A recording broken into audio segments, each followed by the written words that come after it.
Olá pessoal, tudo bem? Meu nome é Ana Paula dos Santos Souza, eu sou mestranda do curso de Ensino na Saúde da Universidade de Ciências e Saúde de Porto Alegre, UFSPA, e também sou professora de língua portuguesa de uma escola pública municipal.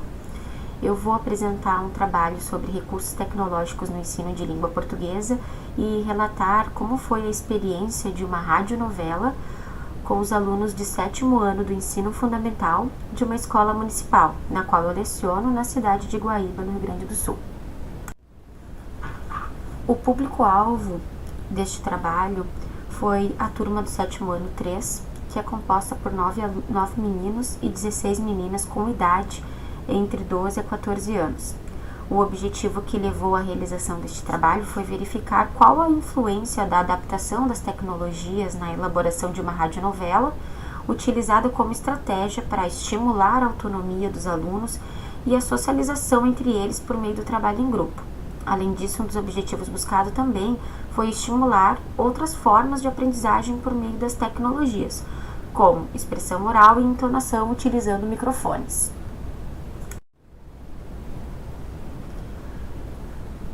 A realização deste trabalho também teve intuito de oportunizar a vivência do que se tinha estudado, para se ter uma prática mais efetiva.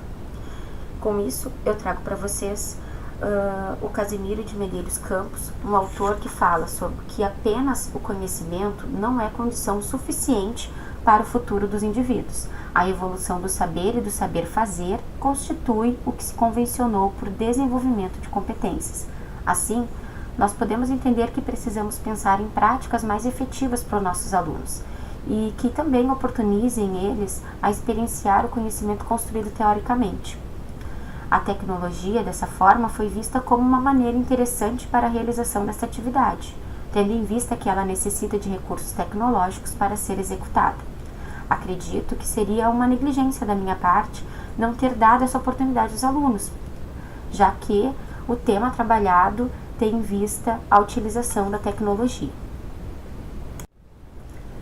Agora eu vou explicar para vocês como foi a organização dessa atividade. Primeiro, nós estudamos o gênero literário radionovela e para isso os alunos foram convidados para ler uma história de uma radionovela que se chama Aconteceu no Carnaval, que estava no livro didáticos que eles utilizam. Depois disso, dessa familiarização com o gênero por meio da leitura e verificação de algumas características, os alunos foram convidados também para refletir sobre alguns conceitos gramaticais, como o tempo verbal, utilizado muito neste gênero, que é o pretérito mais perfeito, os graus de formalidade da língua neste gênero, além de identificar as pessoas do discurso.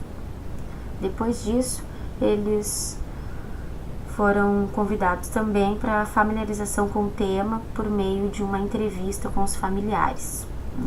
Em relação a essa entrevista com os familiares sobre o gênero radionovela, se já tinham visto ou se em outro momento da vida eles já tinham presenciado a radionovela, eles trouxeram alguns relatos dos avós, enfim, pais, de como acontecia, como que era a radionovela na época em que eles escutavam. Outros falaram que suas mães tinham revistas que também vinham com as radionovelas. Depois do diálogo sobre a tarefa de investigação sobre o tema dos familiares, os alunos leram e interpretaram a história novamente. A maior dificuldade aqui foi perceber e acompanhar as falas de cada personagem para não confundir um contexto. E para isso o texto foi retomado várias vezes, tendo em vista essa dificuldade que eles tinham na leitura, e na interpretação da radionovela. Outro fator referente ao gênero que dificultou um pouco foi a linguagem rebuscada utilizada nas falas pelo uso de pronomes oblíquos.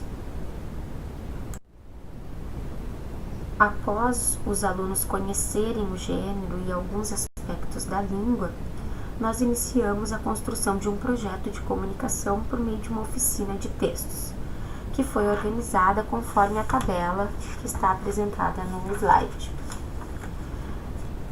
O gênero, então, estudado foi a radionovela, e eles teriam que construir também o texto conforme os aspectos principais do gênero. O tema podia ser variado, O objetivo da produção era entreter os ouvintes com uma narração expressiva e envolvente. O público foram os colegas da escola, os colegas da própria turma. A produção foi realizada por grupos de 4 a 5 alunos e a duração de 3 a 5 minutos de transmissão. Para auxiliar os alunos nesta construção, foi utilizado outro exemplo de radionovela, também exposto no livro didático, que se chamava História do Dito Gaioleiro. Essa história foi bem interessante porque ela indicava onde havia sonoplastia, onde o narrador deveria intervir e também as falas dos personagens, auxiliando assim os alunos na visualização de como organizar suas próprias histórias. Também foi a partir dela que se realizou os primeiros ensaios para trabalhar a expressão oral e ver como a utilização do som numa radionovela. É importante ter esse momento de ensaio com a turma para ela se sentir mais motivada e ter uma ideia de como seguir, se sentindo mais segura na realização e construção da sua própria criação. Para organizar a apresentação, nós realizamos uma reunião com a turma, onde se verificou o lugar, que neste caso foi a sala de vídeo da escola, e também a verificação dos recursos que a gente utilizava. Uma das primeiras questões que precisaríamos resolver era como separar os ouvintes dos atores que contariam a história.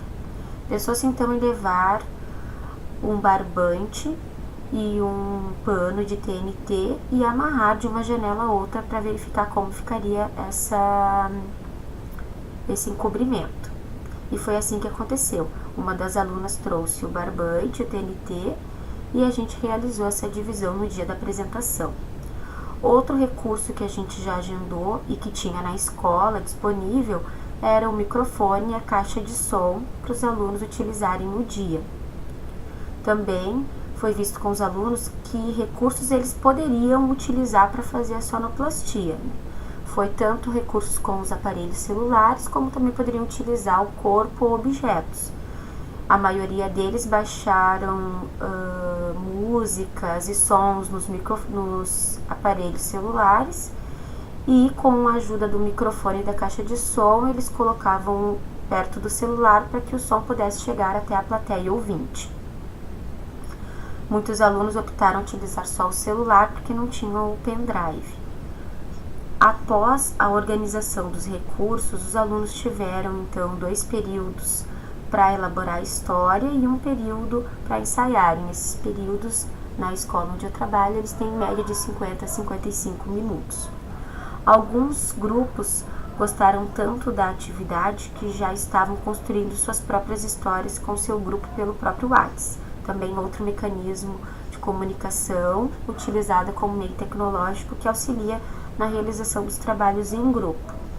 Tivemos 2 grupos apenas que não conseguiram construir, elaborar a história sozinhos e utilizaram a história do dito gaioleiro como um início para sua realização, podendo a partir dela criar outras falas e outros acontecimentos. Com a imagem que eu vou mostrar para vocês a seguir, vocês vão poder ver como que ficou essa organização, que o que parece simples para nós, para os alunos tem uma outra dimensão. Nessa parte foi interessante ver como eles se envolveram com a atividade. Na sala, os grupos discutindo sobre a história, vendo como eles foram ensaiando e buscando os sons, tanto nos aparelhos como em outros objetos, ou até mesmo com o próprio corpo. Mostrou essa motivação na realização desse trabalho. Aqui então estão as imagens, como vocês podem ver, de como que ficou esta organização. Ali mostra o pano de TNT separando a plateia dos atores, os alunos então envolvidos com a radionovela, uma atividade que para eles foi a primeira vez que eles realizaram e puderam vivenciar, eles nunca tinham vivenciado isso antes.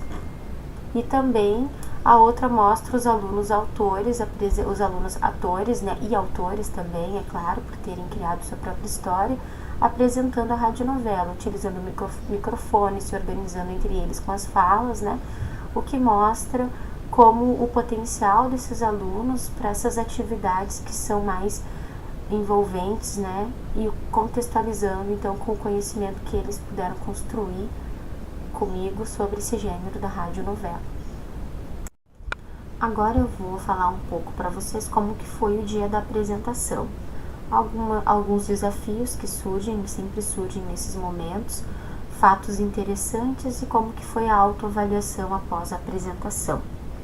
Então, os desafios encontrados foram o esquecimento de materiais por parte dos alunos e alguns alunos que faltaram no dia, prejudicando um pouco o grupo, né? Primeira coisa que eu fiz foi conversar com o grupo em que aconteceu isso e questioná-los, verificando que outras formas eles poderiam adaptar o trabalho deles para que eles não deixassem de apresentar. O que foi bem interessante porque dentro dessa problemática os alunos procuraram então resolver esse problema, né? E com isso eles contaram com a ajuda de outros grupos e também com a ajuda de outras pessoas na escola, como supervisão, né? Também a parte do pessoal que trabalha na cozinha pode auxiliar alguns instrumentos para substituir pelo som que, enfim, eles tinham esquecido. Isso foi muito importante porque desafios a gente sempre passa por desafios e o importante é ensinar como os alunos podem superar esses desafios. E isso acho que foi um aprendizado bem interessante tanto para mim quanto para a própria turma, né? Como fato interessante, eu vou citar então, teve vários, né, como a empolgação dos alunos, a utilização de recursos variados, como raio-x, celulares, o corpo, né, bacia da água que eles utilizaram para fazer o som da água. Também uma história em particular que foi de um grupo de 5 meninos que fizeram a história juntos e utilizaram na sua história o gênero feminino, né? Isso eu achei muito encorajador porque é uma turma de 7º ano e eles tiveram que confiar muito na turma para poder interpretar, né, meninos interpretando o gênero feminino, tendo em vista toda a questão de zoação que é entre eles. Isso foi bem legal porque tanto a turma, né, pôde também crescer com isso, uma maturidade surgiu a partir dessa experiência. E o outro foi a participação de uma aluna inclusiva, né? Isso foi muito interessante porque como os alunos, o grupo dela se envolveu com a presença da aluna no grupo e a participação dela foi muito importante para esse crescimento entre todos, né, que estavam envolvidos. Uma das questões interessantes foi o relato da mãe, né, que veio conversar comigo, dizendo que se sentiu muito feliz em ver que a reunião do trabalho tinha sido na casa dela, porque essa menina tem uma irmã gêmea que estuda na mesma turma, e quando os trabalhos eram feitos lá, ela nunca participava, ela sempre ficava afastada das meninas. E esse trabalho possibilitou que ela ficasse o tempo todo envolvida com as meninas quando elas foram na casa dela. E ela veio me contar isso muito feliz, que também me deixou muito feliz. Na autoavaliação, os alunos, então, colocaram que o trabalho ajudou, auxiliou, né, em que eles sentissem menos vergonha na apresentação, tendo em vista também que foi separado pelo tecido, né, pelo TNT. Eles também colocaram que aumentou o vínculo entre os alunos e também comigo, assim, nessa questão de trabalhar em conjunto, uma vivência, uma experiência em conjunto. O vínculo também se deu porque os grupos, muitos grupos tiveram outros alunos que não eram aqueles alunos, como a gente costuma dizer, das panelinhas, né? Então, teve outros alunos mesclados nos grupos e isso fez com que eles se conhecessem mais. O outro aspecto também foi a seriedade. Eles disseram que foi um trabalho que eles precisaram ter muita seriedade. Isso era um dos aspectos que eu também tentava construir com eles. E um dos aspectos que eles colocaram para a gente pensar mais é um plano B, principalmente com as questões relacionadas à tecnologia, tendo em vista que às vezes algum som não funcionou, algum aparelho não tenha funcionado. Teve um caso de um aparelho que não funcionou e aí a sugestão foi então que a gente um dia antes testasse as tecnologias que a gente fosse levar no dia, mas enfim, esses aspectos foram os que eles mais mencionaram. né? O que eu posso, então, refletir sobre isso é que isso enfatiza também a importância que o trabalho teve na socialização e no afeto entre eles. Acho que isso foi a parte mais considerável, né, na construção desse trabalho. Então, como resultados obtidos, né, uma das dimensões importantes de se considerar, tanto para nós professores como para os alunos em especial desta turma, foi perceber a relevância de observar alguns detalhes que influenciaram no crescimento dessa turma e também de levá-los para um momento de reflexão que foi feito na autoavaliação, né? Um dos aspectos mais importantes foi o respeito entre eles, né, principalmente no grupo citado, que utilizaram o gênero feminino, né, na sua história, sendo um grupo só de meninos. O respeito também uns com os outros no momento da apresentação. A colaboração, quando alguns alunos precisaram de ajuda devido a alguns problemas encontrados, né? Maturidade na resolução desses problemas e estratégias de como resolver esses problemas. E também o aumento da autoestima desses alunos na realização dessa atividade, se sentindo confiantes, se sentindo capazes de realizar, né, trabalhos como esse, tem tido esse impacto, né, o impacto então na motivação e no crescimento dessas interações sociais mencionadas por eles, né, no aumento do vínculo, e além disso, nessa colaboração que faz com que eles se autovalorizem mais. O que é relevante para a gente pensar é a importância de se trabalhar com diferentes metodologias e com a utilização de recursos tecnológicos para promover uns momentos assim significativos que podem potencializar essa ação de ensinar e aprender, né, que é o nosso objetivo principal como professor. Eu espero que o desenvolvimento desse trabalho, possa auxiliar outros profissionais em como trabalhar conteúdos com a tecnologia, principalmente na disciplina de língua portuguesa. E quero agradecer também aos meus alunos pela oportunidade desse crescimento profissional e pelo aprendizado construído nesta atividade. Sem eles eu não teria a oportunidade, não teria como pensar ou realizar trabalhos como estes. Agradeço também aos meus colegas autores, Luiz e Leonardo, pelo apoio e motivação na escrita desse artigo. E também quero agradecer à FACAT pela oportunidade, salientando a importância da troca de experiências na educação, né, que é muito importante para o nosso crescimento profissional e para auxiliar também outras práticas, a construção de outras práticas nas escolas. Muito obrigada a todos.